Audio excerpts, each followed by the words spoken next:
melatih konsentrasi karena dia sistemnya ngapal. Setiap teknik itu harus dihafal. Terus dan membentuk disiplin dan mental yang kuat.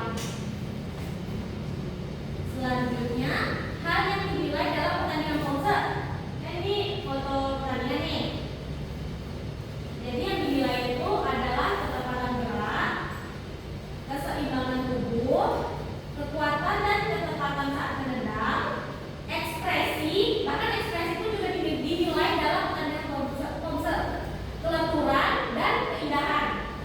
Kebanyakan atlet konser yang khususnya cewek itu biasanya dia make up atau rambutnya dikucir, pokoknya yang rapi, yang cantik, yang menarik. Karena Ekspresinya senyum atau tergantung. Ada awalan dia yang ngambil senyum, terus ada yang dia nendang agak cemberut. Nggak semata-mata dari awal sampai akhir dia senyum, dari awal sampai akhir dia cemberut. Ada yang mau ditanyakan? Bu, Ya? melihat foto pertandingan dulu anaknya. Kok bisa bu kami dulu seminggu? Ada latihan khususnya bu? Nah, itu tadi konser itu membutuhkan kelenturan dan kekuatan.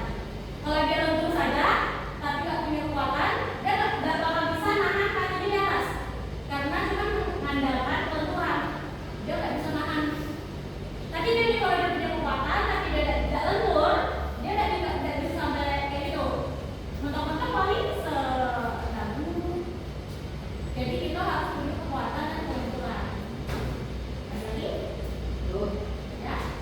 Kalau pertandingan konser itu dia pakai waktu nggak sekali gerakan? Untuk pertandingan konser itu nggak ada waktu.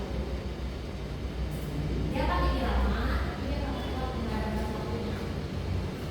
Jadi tergantung pelatihnya masing-masing untuk melatih tempo anak-anaknya.